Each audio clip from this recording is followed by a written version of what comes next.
berangkat hari Tarwiyah itu langsung ke Mina dulu, dari Mina baru ke Arafah, ya kan? Nah, oh iya, itu dia tanazul Pak, harus buat surat pernyataan. Nah, jadi kalau saya yang begitu-gitu buat surat pernyataan, kita juga nggak boleh membatasi keyakinan orang, karena ingin mengikut jejak Rasul. Jadi jalan kaki dari Mekah ke Mina. Ya naik bis jalan kaki lah kalau mau tapak tilas. Rasulullah bukan jalan kaki. Ya kan Pak? Oh tapak tilas ya silakan. Tapi Rasulullah kan jalan kaki. Kalau kuat ya jalan kaki dong. Jalan kaki dong. Dari Mekah ke Mina. Dari Mina nanti kita ngambil perbekalan. Saya nggak tahu. Kalau Rasulullah itu perbekalnya jelas Pak. Sampai ke balik lagi ke Arafah.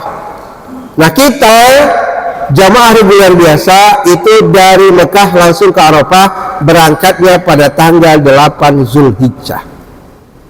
Oke, sampai di Arafah kita istirahat, ya perbanyak zikir di sana, karena tadi kita sudah niat begitu dari hotel mau berangkat wukuf itu, labbaik Allahumma hajjan, kami penuhi panggilan-Mu ya Allah untuk melaksanakan ibadah haji. Berangkat sampai di Arafah, Bapak Ibu berkemas semua, istirahat, makan, banyak zikir, baca Quran. Pada tanggal 9 Zulhijjah besoknya itu baru mulai wukuf ketika tergelincir matahari. Pagi kita persiapkan yang mau bersih, begitu masuk waktu wukuf semua dalam sudah berudu, tergelincir matahari sebelum masuk waktu sholat zuhur. Lebih kurang ya 20 menit atau 15 menit sebelum zuhur itu mulai tergelincir matahari. Kalau zuhur itu kan agak condong sedikit, jadi kembali tergelincir aja. Diawali dengan khutbah wukuf. Nah khutbah wukuf ini bermacam-macam Bapak Ibu. Ada yang setelah salat zuhur jamak dengan asar, ada yang sebelum zuhur. Biasanya kita ngambil khutbah wukuf itu sebelum zuhur. Begitu tergelincir matahari kita khutbah wukuf. Kenapa? Khutbah wukuf itu tidak ada kaitannya dengan sholat, itu terpisah.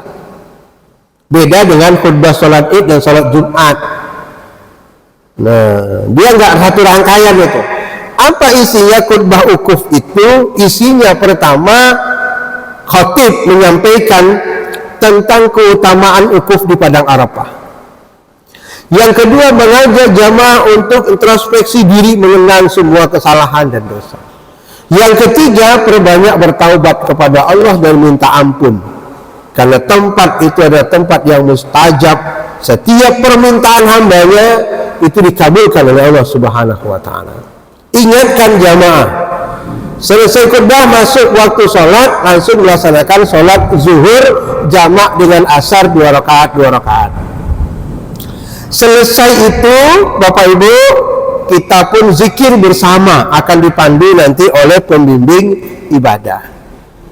Dalam buku itu sudah ada panduan zikirnya, silakan Bapak Ibu nanti simak.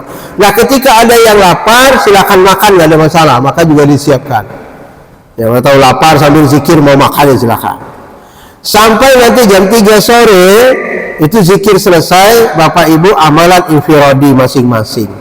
Disunatkan untuk keluar dari tenda, tapi jangan jauh-jauh, karena di situ ada batas tanah Arafah, bidayatul Arafat, nihayatul Arafat.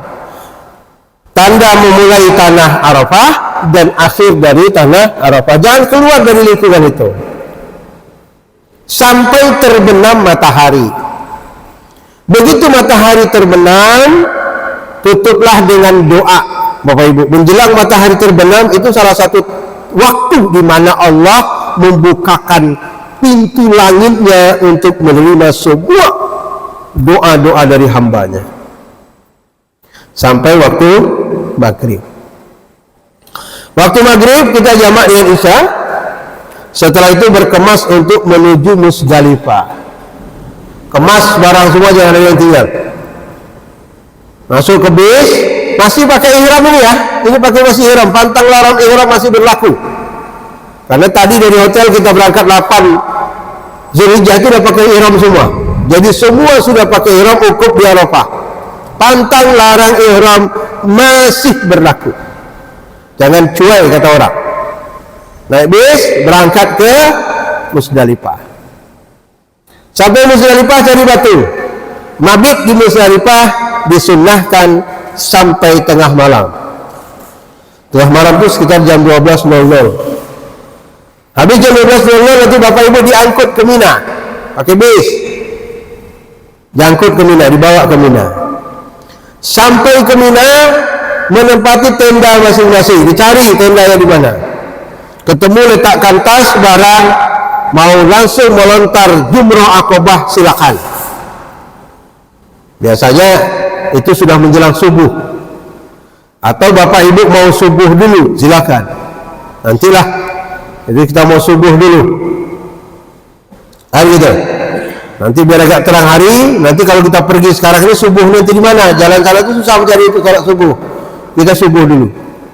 Habis sholat subuh berangkat sama-sama melontar jumroh akobah.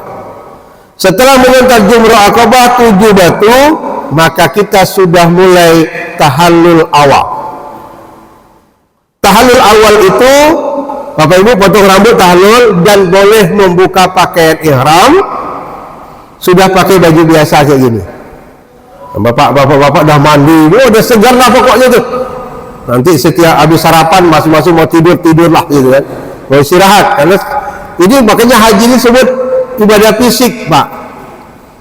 Situ fisik harus dijaga benar. Mulai dari 8 Zulhijjah itu kita tuh udah mulai kurang tidur, Pak Ibu. Makanya asupan gizi makan tuh harus dijaga benar. Ya, mulai kurang tidur gitu. Mendoa kepada Allah minta sehat. Nah, selesai melontar jumroh akobah, kita ada tahlil, ganti baju, dah mandi semua segala macam, sarapan, dah istirahat. Ya, sampai minggu besok, Pak. Besok kita akan melontar jumroh ula, usto dan akobah. Nah, di sela-sela itu kalau Bapak Ibu mau balik ke Mekah untuk tawaf ibadah supaya selesai haji, boleh. Tapi saya tidak merekomendasikan. Kenapa? Itu waktu yang sangat padat, Pak. Saya pernah pengalaman, karena jamaah saya itu banyak yang muda-muda, ya, takut istrinya datang haid, jadi dipaksakan habis hari kedua itu dia minta saya untuk membawa mereka tawaf ifadah, dan sekalian saya tawaf ifadah. Nah, tawaf ifadah dengan sa'i tidak lagi menggunakan pakaian ihram, sudah pakai kayak gini, Pak. Jadi jangan salah, kemarin itu bertengkar juga antar jemaah, nggak ngadu ke saya, pakai ihram, kata jemaah apa pula pakai ihram, kita kan sudah tahlul, ihram apa lagi? Wah, kan gitu. Bertengkar dia kan. Tanya Banyul tuh, tanya Banyul katanya. Saya bilang, udahlah, kalau saya bertengkar apa pula, saya bilang gitu. Tanya aja. Saya bilang, saya pemilikan saya. Saya bilang, jadi gimana? Tidak, kita kan sudah tahalul baru ihram sudah kita copot. Jadi, ibadahnya masih biasa. Nah, akhirnya saya bawa, Pak. Itu betul-betul kredit. Sampai kami pagi itu lontar jumroh supaya jangan terlambat, lontar jumroh dulu hari kedua, ula ustu akobah, baru kami ke Mekah. Itu, Pak, tawaf aja kami itu dari jam 9 pagi itu baru selesai azan zuhur, Pak. Seharus tawaf tuh, Pak Ibu, kalau normal itu 15 menit selesai deh. 15 menit selesai insyaallah. Betul, Pak. Kalau di pinggir jalan itu kalau tua-tua jangan, Pak. Ya alhamdulillah waktu itu masih usianya 32 tahun, Bu. Jadi usia saya masih 32 tahun. Berlari insya Allah masih kenceng gitu. Kalau sekarang ngos-ngosan sudah. Ya, benar. Nah, kami selesai sa'i, kan tawaf ibadah tawaf dengan sa'i. Selesai sa'i itu pas azan asar, Bu. Selesai sa'i, kami sholat asar baru balik lagi ke Mina. Catatannya, jangan sempat balik ke Mina terbenam matahari, kena dam, kena melanggar wajib haji. Karena salah satu wajib haji itu adalah mabit di Mina. Mabit itu berdiam diri di Mina. Boleh keluar, tapi jangan sempat terbenam matahari baru masuk. Itu melanggar wajib haji, kena dam. Kawan yang boleh gelisah, cari yang satu tak nampak. Saya pun dah gelisah juga. Saya bilang balik. Kita masuk Mina sebelum matahari terbenam. Nanti kita kena dam. Ramai pula saya bawa. Akhirnya ambil mobil. Itu nggak bisa jalan biasa, lewat jalan Jamrot, tempat melontar jumroh. Tapi udah aman. Begitu jam 5 kami sudah sampai dekat mengantar jumroh. Nah, jalan begitu sampai masuk ke tenda sudah pas mau azan maghrib. Jadi kami tidak kena terbenam matahari, artinya tidak melanggar wajib haji. Nah, ketika itu teman-teman nanya, bapak yang tadi mana ikut kita keluar kelihatan? Rupanya bapak itu begitu selesai tawaf mau sa'i, sendalnya jatuh. Asik mencari sendal, tinggal sama kami. Akhirnya apa, Pak? Dia ini menawarkan diri. Itu salah satu juga pelajaran, Pak. Dia ini menawarkan diri, Pak Jul, sendal biar saya bawa. Dibawa nyala sendal saya. Begitu sendal jatuh di sa'i kami jalan terus, dia tak nampak.